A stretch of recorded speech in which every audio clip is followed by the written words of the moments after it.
السلام علیکم ناظرین، میں اپنے ناول فرار کے بعد کی قسط نمبر 28 آپ کی خدمت میں پیش کر رہا ہوں۔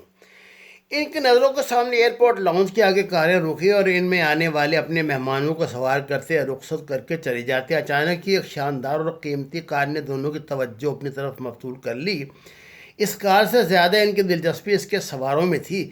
شیر عالم نے دیکھا پچھلی سیٹ سے خوبصورت نوجوان اتر کر باہر آیا۔ اس نے بڑے احترام سے اپنے ہمسفر کے لیے دروازہ کھول دیا۔ اس نوجوان کی ساتھی عورت کے وہاں موجود بہت سے لوگوں کو مبہوت کر کے رکھ دیا تھا۔ اس نے نیلے رنگ کی ساڑی پہن رکھی تھی اور جب وہ وقار سے قدم بہ قدم چلتی لاؤنج کی طرف آ رہی تھی تو یوں دکھائی دیتا تھا جیسے آسمان سے اچانک کسی خوبصورت پری نے زمین پہ چلنا شروع کر دیا ہو۔ شیر عالم کو بچپن میں پڑی پریوں کی کہانیاں یاد آ گئی۔ اسے یوں لگا جیسے اس کے بچپن کا کوئی خواب زندہ ہو گیا ہو۔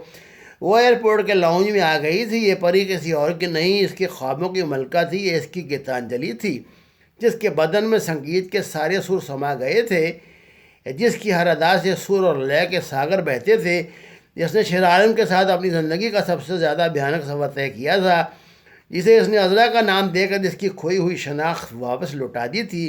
لیکن یہ عذرا اب اس کی نہیں رہی تھی۔ وہ بھیانک تجربہ، وہ ڈراؤنا خواب، وہ خواب جس میں ایک خوبصورت دنیا میں سفر کرتے کرتے اچانک دونوں خوفناک جن کے شکنجے میں پھنس گئے تھے، اور وہ خطرناک جن گیتانجلی کو اس سے چھین کر لے گیا تھا۔ اس جن نے اپنی ایک ہی جادو کی پھونک سے ان دونوں کو اڑا کے الگ الگ دنیاؤں میں پھینک دیا تھا۔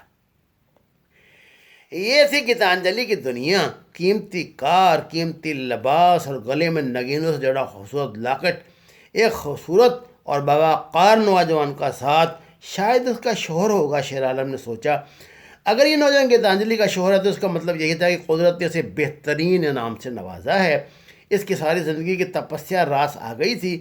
قدرت نے اس کی جھولی میں پھل ڈال دیا تھا کہ اب شیرینیاں اس کے رنگ رنگ میں سما گئی تھیں۔ واقعی تم اسی نام کے لائق تھی گیتانجلی۔ قدرت کا فیصلہ کبھی غلط نہیں ہوا کرتا۔ یقیناً تم اس قابل تھی، شاید اس لیے قدرت نے تمہیں مجھ سے الگ کر دیا تھا۔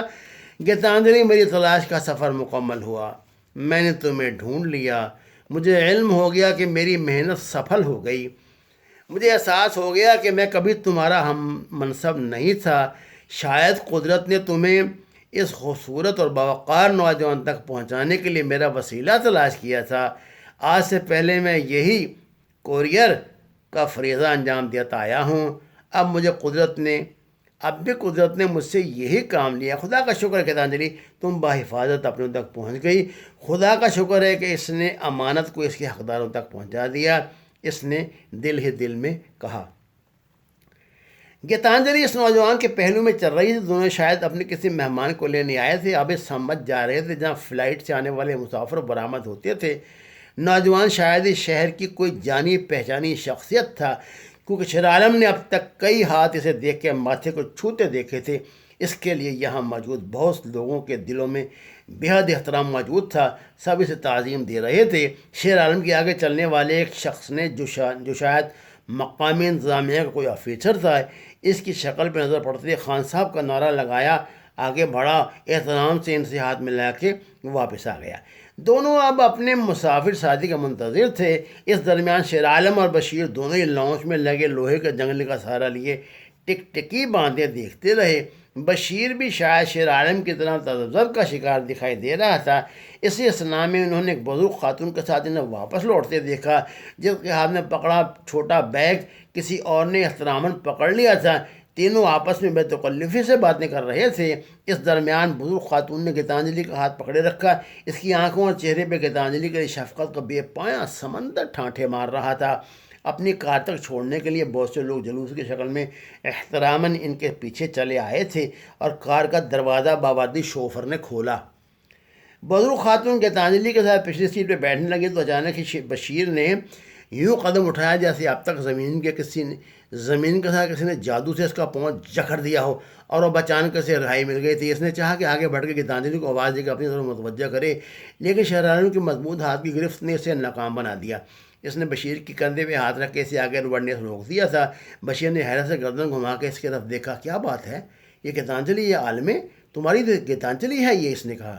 نہیں بشیر، یہ گیتانجلی تو ہے لیکن میری نہیں، میرا تو پہلے ہی اس پہ کوئی دعویٰ نہیں تھا، جس کی تھی اس تک پہنچ گئی۔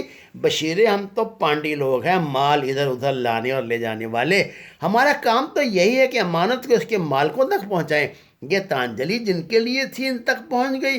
شرارم یوں اڑا رہا تھا جیسے کسی نے اسے ہپناٹائز کر دیا ہو۔ عالم ہوش کر یار وہ چلی جائے گی، اتنا کہہ کے بشیر نے چاہا کہ اس کا ہاتھ الگ کر کے آگے بڑھے، لیکن اسے آگے بڑھنے سے پہلے ہی گاڑی چل دی اور دیکھتے ہی دیکھتے ان کی نظروں سے اوجھل ہو گئی۔ عالم تو نے یہ کیا کر دیا یار، مہینے سے ہم گیتانجلی کے لیے پاگل ہو رہے تھے، دکھائی دی ہے تو نے۔ بشیرے اب اس بات کو بھول جا، بس مجھے اطمینان ہو گیا کہ گیتانجلی محفوظ ہے، شاید اس کی شادی ہو گئی ہے۔ شیر عالم نے اس کی بات کاٹتے ہوئے کہا، ایک منٹ ٹھہرو۔ اتنا کہہ کہ بشیر نے اچانک ہی اس آدمی کو اپنی طرف مخاطب کیا جو انہیں کار تک چھوڑنے کے بعد واپس آ رہا تھا۔ بھائی صاحب معاف کیجیے جی، اس شخص نے جو ایئرپورٹ سٹاف کا کوئی افسر دکھائی دے رہا تھا اس کی تو دیکھے کہا، دراصل ہم ایک مسئلے میں پھنس گئے ہیں، ہم نے ان صاحب کو کہیں دیکھا ہوا ہے۔ یاد نہیں آ رہا، بشیر نے اس سے کوریدنا چاہا۔ آپ کیا اس شہر میں رہتے ہیں؟ اس شخص نے حیرانگی سے پوچھا۔ جی نہیں، ہم بزنس مین ہیں، اسلام آباد میں رہتے ہیں، یہاں آنا جانا لگا رہتا ہے۔ بشیر نے جواب دیا۔ برادر یہ شہر کی بہت بڑی ہستی ہیں، مسٹر انور خان کو نہیں جانتے؟ وہ اپنی والدہ کو لینے آئے تھے، ان کی والدہ بھی یہاں کے مشہور کالج کے پرنسپل ہیں، بڑی مشہور فیملی ہے۔ اس شخص نے تعارفی انداز میں بتایا۔ شاہد خان صاحب کے ساتھ ان کی مسز تھیں۔ بشیر نے اپنی دانش میں بڑے مہذب لہجے میں کہا، آپ کے خیال میں کون ہو سکتی ہے؟ میں نے آپ کو بتایا نہیں کہ یہ بہت معزز و شریف لوگ ہیں؟ کمال ہے، آپ عجیب آدمی ہیں۔ اس شخص نے شاید انور خان سے متعلق ان کی جستجو ایک آنکھ نہیں بھائی تھی، خصوصاً آخری سوال پر تو اسے غصہ آ گیا تھا۔ برا مت مانیے جناب، ہمیں غلط فہمی ہوئی، یہ وہ صاحب نہیں جنہیں ہم تلاش کر رہے ہیں۔ شراروں نے معاملہ ٹھنڈا کرنے کے لیے مداخلت کی اور بشیر کا ہاتھ پکڑ کے ایک طرف لے گیا۔ آ جاتے ہم اٹھا کر، گدھے کہیں کے۔ وہی شخص بڑبڑایا اور دوسری طرف چل دیا۔ بشیر اتنا کافی ہے، میرے خیال سے ہمیں اب اپنی جستجو نہیں کرنی چاہیے، اب اور جستجو نہیں کرنی چاہیے۔ شیر عالم نے اسے ایک طرف سے لے جاتے ہوئے کہا، عالم یار تجھے غلط فہمی ہو سکتی ہے، ممکن ہے اس نے شادی نہ کی ہو، ممکن ہے وہ اس خاندان کے پاس پناہ حاصل کر کے ایک گھریلو ممبر کی حیثیت سے رہ رہی ہو۔ بشیر ابھی تک نا امید نہیں ہوا تھا۔ بشیرے میرے بھائی، تو میری بات کو سمجھنے کی کوشش کیوں نہیں کرتا؟ مجھے گیتانجلی سے شادی نہیں کرنی، میری پریشانی اس کی سلامتی تک تھی۔ یہ بات تو ثابت ہے، وہ نوجوان اس کے ساتھ ایک گھر میں رہتا ہے، اگر اس سے شادی نہیں بھی کی تو بھی میری خدا سے یہ دعا ہوگی کہ اس کی شادی اس نوجوان سے ہو جائے۔ بشیر تم اس کی عظمت کو سمجھنے کی کوشش کیوں نہیں کرتے؟ اس نے درندوں کے درمیان اپنے ایمان کو سلامت رکھا، اس امید پہ زندہ رہی کہ اپنے اصل کی طرف لوٹے گی۔ آج قدرت نے اسے موقع دیا ہے، اب قدرت اسے اس کی ریاستوں کا پھل دینے والی ہے، تو ہم کون ہوتے ہیں کہ درمیان میں کود پڑے؟ نہیں بشیر، یہ زیادتی ہوگی، اگر اللہ تعالیٰ نے اسے کہ بڑے نام سے نوازنے کا فیصلہ کر لیا ہے تو تم اسے محروم رکھنے والے کون ہوتے ہو؟ بشیر کو سمجھ نہیں آ رہی تھی کہ شیر عالم کا کیا علاج کرے۔ اسے تو یوں محسوس ہو رہا تھا جیسے شیر عالم کا دماغ ہی خراب ہو گیا ہو۔ ایسا بے وقوف شخص اس نے آج تک نہیں دیکھا تھا۔ عالم تمہارے حواس تو قائم ہے نا میرے یار، یہ قربانی دالا کا چکر نہ پڑو ساری زندگی۔ بشیرے اگر تم میرے دوستوں تو دوبارہ اس موضوع میں بات مت کرنا، میری یہ درخواست ہے۔ شیر عالم نے اس کی بات کاٹتے فیصلے کن لہجے میں کہا۔ اس کے چہرے کی سنجیدگی اور اس کے ارادے کی مضبوطی کی غماز تھی۔ شیر عالم اس کی توقع سے بڑھ کر عظیم ثابت ہوا تھا۔ اس کی شخصیت کے یوں تو کئی پہلو تھے، لیکن یہ پہلو بشیر کے لیے بڑا چونکا دینے والا تھا۔ اس نے اس نوعیت کی جذباتی قربانیوں کی کہانیاں ناولوں میں پڑھی تھیں یا شاید فلموں میں دیکھی تھیں، اس کا عملی مظاہرہ آج زندگی میں پہلی مرتبہ دیکھا تھا۔ شیر عالم کی ایک طرف دیکھ کے اس نے احتراماً نظریں جھکا لیں اور ٹیکسی اسٹینڈ کی طرف چلنے لگا۔ دونوں ٹیکسی کے ذریعے صدر آ گئے تھے۔ شام تک کا وقت انہوں نے یہیں گھومنے پھرنے میں گزارا، پھر سمندر کنارے ٹہلتے رہے، مقررہ وقت سے پہلے واپس ایئرپورٹ پہنچ گئے۔ رات کے آخری پہر میں پیائیے کہ پرواز کے ذریعے نیویارک کی طرف عازم سفر سے بشیر نے محسوس کیا تھا۔ اس درمیان شیر عالم نے گیتانجلی اپنے ماضی کے حوالے سے کوئی بات نہیں کی تھی، لیکن بظاہر نارمل دکھائی دینے والے اس کے جگریار کے اندر کیا کیا طوفان جنم لے رہے تھے، اور اپنے جذبات کے جوار بھاٹا میں بہنے کے باوجود اس نے کمال ضبط سے خود پہ قابو پائے رکھا۔ اس مرے پل اپنے دوست کے سامنے کسی بھی جذباتی کمزوری کا مظاہرہ کر کے خود اپنی نظروں میں گرنا نہیں چاہتا تھا۔ اب تو بشیر کو یقین ہونے لگا تھا کہ شیر عالم نے کوئی جذباتی فیصلہ نہیں کیا تھا، بلکہ بہت سوچ سمجھ کر فیصلہ کیا تھا۔ اب اس پہ قائم بھی تھا۔